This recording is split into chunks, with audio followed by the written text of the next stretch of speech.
Mme Boutin a une question sur la France, parce qu'on revient en France. Mme Boutin a une question sur la France à M. Ramadan. Oui, parce que je vous ai entendu tout à l'heure avec beaucoup d'intérêt sur le problème de la conciliation religion musulmane et démocratie. Je pense qu'une des grandes questions qui se posent dans notre pays, à la fois pour la christianophobie que l'islamophobie, c'est l'impossibilité qu'il y aurait entre la démocratie et la religion musulmane. Moi, je pense que... Ça marche pas, ça colle pas. Je pense que beaucoup pensent que ça ne marche pas. Moi, personnellement, je crois qu'il y a beaucoup de musulmans en France, en tous les cas, qui vivent leur religion de façon tout à fait laïque et qui vivent leur religion parfaitement. Et il y a des amalgames qui sont beaucoup trop rapides. Mais il n'empêche que dans la pensée collective, il y a cette certitude ce n'est pas possible. Et donc, je voudrais que vous me développiez comment vous voyez la possibilité pour aider nos concitoyens à comprendre qu'on peut être musulman sans être et en étant démocrate. Écoutez, moi, je dirais aujourd'hui que si on regarde au-delà des perceptions que l'on a, parce que je pense que vous avez tout à fait résumé les perceptions, c'est-à-dire qu'on pense que l'islam, c'est antidémocratique parce que dans la majorité des sociétés arabes, mais pas les sociétés majoritairement musulmanes, parce qu'en Indonésie, parce qu'au Sénégal, parce qu'en Turquie, vous avez des processus démocratiques qui fonctionnent. Et aujourd'hui, qu'est-ce qu'on a vu? On a vu des milliers de gens qui sont descendus dans la rue, qui demandent quoi? Arrêter la dictature, arrêter la corruption et donnez-nous notre dignité. Ces gens-là, par exemple. La Tunisie, l'Égypte, après ça peut être récupéré ou ça peut aller dans, comme ça, c'est le cas des militaires aujourd'hui en Égypte, mais les processus démocratiques ne sont en aucun cas en opposition. Et maintenant, simplement, laissez-moi ajouter une chose, c'est que si vous regardez des millions d'Européens de confession musulmane aujourd'hui, ils sont démocrates.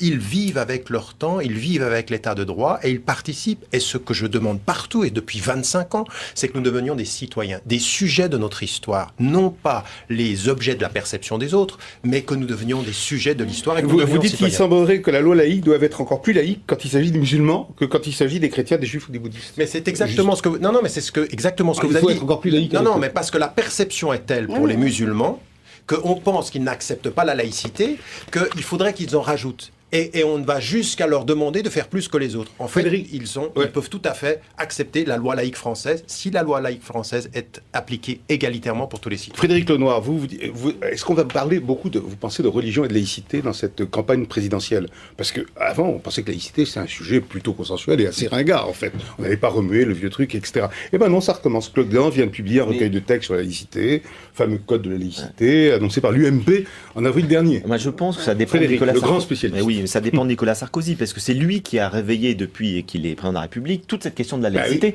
qui était très consensuelle, vous le dites très justement. L'énorme majorité des catholiques français était très favorable à ce qui se passait, c'est-à-dire une séparation claire du politique et du religieux. La religion est plutôt dans l'espace privé, et donc on peut en débattre publiquement en opposant ses idées, c'est tout. Et ça fonctionnait bien. Et Nicolas Sarkozy a joué là-dessus en disant, je pense pour des raisons électorales, dans un premier temps pour récupérer un électorat chrétien, il a dit il faut une laïcité plus positive. La fameuse laïcité positive. Voilà, quand il était à la il y aurait donc une laïcité négative. Voilà, mais sous-entendu, il faut qu'on parle plus favorablement des religions, il faut qu'elles aient plus de place dans l'espace public et tout. Ça a suscité beaucoup de peur, de manière assez compréhensible. Donc là-dessus, il en est revenu, et après, c'est par rapport à l'islam qu'il s'est beaucoup attaqué. Ce dont a parlé Mme Boutin. Pour faire un discours qui récupérait cette fois les voix plutôt de l'extrême droite. Donc il cherche tout le temps un électorat de soutien, et donc tout son débat sur l'islam est quand même tombé à l'eau. C'est-à-dire que même à l'UMP, il ne savait plus comment s'en sortir. Donc s'il a envie, s'il sent que dans la campagne présidentielle, il a envie au dernier moment de réactiver un potentiel de voix à droite ou plutôt dans l'extrême droite d'ailleurs, il va remettre ce débat-là. Mais je pense que c'est un piège. Peut-être que la candidature de Mme Boutin va sur un autre terrain. Je ne pense pas que ce soit sur le terrain de la laïcité, Mme Boutin. C'est sur le terrain des valeurs. C'est tout à fait autre chose. C'est vrai. La laïcité, moi, je la défends à plus que 100%. Donc, et c'est pas François Hollande qui va parler de cette question-là, parce que lui, là-dessus, il n'a absolument pas envie de toucher à quoi que ce soit sur l'action de la laïcité. Il y a quand même un phénomène, moi j'aimerais bien voir comment vous réagissez. Aujourd'hui, dans le Parisien, 2 pages sur le fait que la crise économique conduit les chefs d'entreprise à aller prier alors qu'ils ne le faisaient pas auparavant. Oui, j'ai entendu ça, ça me fait rire pendant des séminaires. Oui, alors je voudrais savoir comment que ce soit chrétien, les traders font des retraites spirituelles. Vous avez vu ça? Oui, ça m'a... Donc, moi je trouve ça très bien, je trouve ça normal, ça ne m'étonne pas, mais j'aimerais bien, puisqu'on a un beau plateau... Le séminaire que vous dirigez. Mais dites-moi, il n'y a plus personne qui défend la laïcité. Vous avez entendu ça? Il n'y a plus personne qui défend la laïcité, à part Marine Le Pen, a déclaré Elisabeth Badinter. Dans le monde des religions. Dans le monde des religions. Voilà. On ne cite jamais assez le monde des religions, je le fais tout de suite. Mais c'est quand même extraordinaire. Il n'y a que Marine Le Pen qui défend la laïcité dans ce pays. J'exagère tout à fait. Je n'étais pas d'accord avec Elisabeth Badinter. Moi, je suis en opposition totale. Hein. Oui, j'aimerais dire une chose, parce que vous avez posé la question sur la laïcité. Je pense que ce n'est pas simplement Nicolas Sarkozy. Je pense qu'il y a effectivement aujourd'hui une tentative chez lui de récupérer des populistes et de l'extrême droite. Et que la laïcité, on n'en discute pas dans un absolu, on en discute avec 3 thèmes. Le premier thème, c'est l'insécurité. Le deuxième thème, c'est l'immigration. Et le troisième thème, c'est l'islam. Et que c'est pour ça que la laïcité réussit à toucher ces 3 choses ensemble. Elle condense tout ceci. Et là-dessus, Marine Le Pen, elle a compris ça. Elle a compris ceci. Ouais. Elle mène la danse. Et Nicolas Sarkozy, c'est ce que j'ai dit, il a 6 mois de retard sur elle, sur ce débat-là. Et il galope derrière ou quoi? Sur cette question-là, il galope en essayant de récupérer ses voix. Monsieur Prasquier, j'ai rencontré certains de vos amis, je ne les citerai pas parce que vous allez m'en vouloir, qui m'ont dit il y a pas mal de juifs qui vont voter Marine Le Pen. Vrai ou faux? Écoutez, moi je ne sais pas, en ce qui concerne Marine Le Pen... Vous savez pas, vous savez un peu.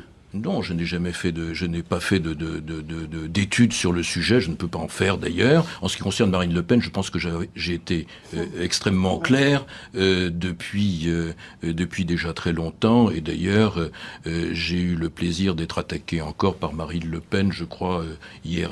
Oui, elle n'a pas une affection sans borne pour ce que vous représentez. Écoutez, c'est partagé. Donc de ce elle a des militants juifs et elle dit, elle je sais pas quoi, elle fait un comité des Français juifs. Je ne sais pas. Elle vient de rencontrer l'ambassadeur à New York. On pourra en reparler, mais moi je voudrais revenir sur ce thème de la laïcité parce que c'est un thème qui m'importe. Parce que je crois que c'est un thème absolument crucial, fondateur. On sait c'est le 4e élément de notre triptyque, si je puis dire, et un thème absolument indispensable, je pense, pour le monde que nous avons devant nous et pour faire de ce monde quelque chose de vivable. Et de ce point de vue, moi je profite du fait que M. Ramadan est là, je profite du fait que nous sommes effectivement dans cette période de printemps arabe pour lui demander d'user de toutes ses capacités, de son influence et de ses capacités de persuasion pour rendre véritablement la laïcité en pays d'islam, la laïcité réalisable. Il paraît que c'est intraduisible. Alors il y a, je ne sais pas, mais moi je peux vous dire, la laïcité telle que je la conçois, et vous pourrez peut-être la critiquer. Pour moi, ce sont des faits précis. Par exemple, est-ce que dans un pays, une religion différente de la religion majoritaire, dans un pays musulman, est-ce que la religion chrétienne peut se développer? Est-ce que les églises peuvent être construites? Est-ce que les prêtres peuvent faire du prosélytisme? Oui ou non? Comment ça se passe en Arabie Saoudite? Comment ça se passe en Arabie Saoudite, monsieur Ramadan? Comment ça se passe en Arabie Saoudite? Deuxièmement, laissez-moi parler, je ne vous ai pas coupé, monsieur Ramadan. Mais laissez-moi répondre, vous me posez des questions. Non, mais ensuite vous me répondrez aux 3 parties, si vous voulez. Moi je mène le deuxième point, mais ça me paraît très important.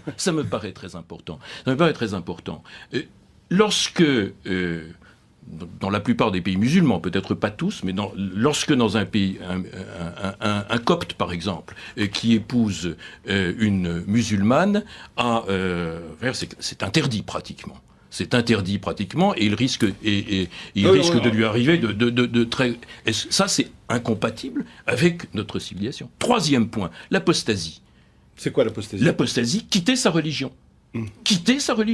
Voilà. On a été musulman, on quitte l'islam. On a été chrétien, on quitte la chrétienté. Dans nos pays, c'est tout à fait normal.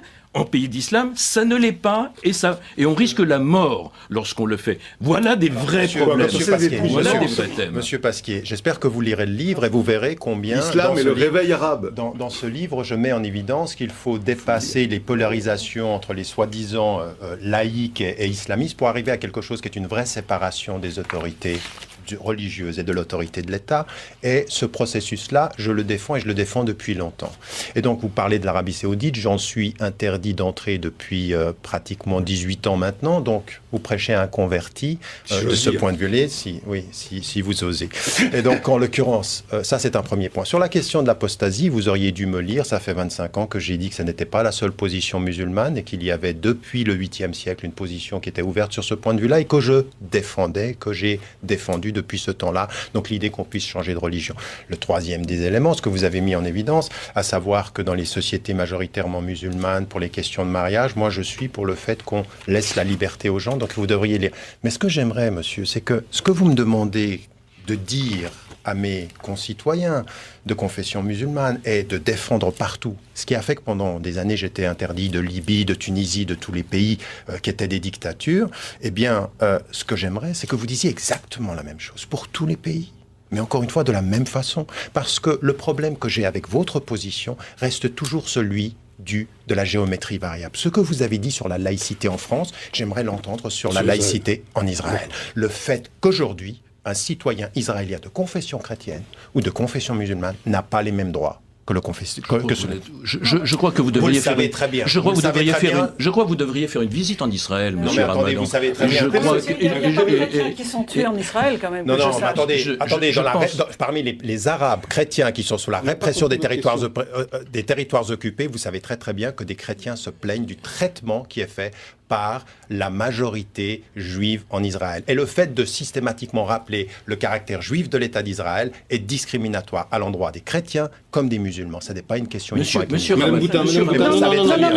n'ai rien à dire. Moi, je n'ai pas constaté ça quand je suis allé en Israël. Non, mais ça ne se constate pas par une visite, c'est par des études. Mais on n'a pas les retours... Monsieur Ramadan, tous les pays musulmans ont dans leur constitution le fait qu'il s'agit d'un pays musulman. Personne ne le... Ou quasiment... Quasiment tous. Quasiment tous, ne jouez pas sur tous les mots. Presque tous. Presque tous. Presque tous. Et personne ne trouve cela anormal. Comment ça se fait, Monsieur Lenoir? Personne ne trouve ça normal. Simplement, en ce qui concerne le peuple juif. Monsieur Lenoir, spécialiste de Dieu. Comment ça se fait que les Tunisiens vivant en France, par exemple, ont voté à plus de 30% pour le parti islamiste France et Nada? Comment expliquer ce vote très rapidement? Qu'est-ce que ça veut dire? Est-ce que c'est une réponse à la crise sociale sous une autre forme? Est-ce que c'est un réflexe identitaire qui est une réponse, une réplique sismique au débat sur l'identité nationale en France? Comment vous sentez ça? Tout l'enjeu de ce qui se passe actuellement en Tunisie, c'est un enjeu qui dépasse largement la Tunisie, qui pour moi est capital. Oui. C'est d'un juste mariage entre islam et modernité. Et la Tunisie est le laboratoire de ce qui peut se passer dans ce que je pense qu'en vous ayant écoutez là, c'est ce que vous prônez aussi, c'est-à-dire une juste alliance dans laquelle on peut... le mot printemps arabe. Oui, mais dans laquelle on peut garder pour des musulmans une identité musulmane, ne pas la renier, ne pas en avoir honte. C'est ses racines, c'est sa culture, c'est son histoire. Et en même France qui ont voté Nada. Oui, mais justement, moi j'ai beaucoup d'amis tunisiens français. Ils disent on ne veut pas vivre exactement de la même manière qu'en France, en Tunisie. C'est-à-dire qu'en Tunisie, il y a des traditions, il y a des choses qu'on veut garder, on ne veut pas perdre notre identité, on n'est pas totalement occidentaux, on veut intégrer... On veut... Exactement. Mais c'est une chose. C'est-à-dire on veut garder une identité arabo-musulmane et en même temps apporter de la liberté individuelle, apporter de la respiration, apporter de la démocratie. Et ce mariage-là, il peut peut-être se faire en Tunisie. Donc moi, j'ai pas peur, entre guillemets, de la victoire de ce parti. On verra ce qu'il va faire. Peut-être que s'il y aura des lignes rouges, comme dit Juppé. Voilà, on verra. Les droits de l'homme, l'alternance démocratique, sur la place des femmes, la liberté des femmes. Ça, on le verra. Il faut les juger sur l'acte. Mais peut-être qu'on va assister à quelque chose de tout à fait nouveau qu'on ne connaît pas bien. Et ça sera peut-être le printemps arabe pour le coup. Non, mais bon, le printemps arabe, pour non, moi... Je sais que vous n'aimez pas.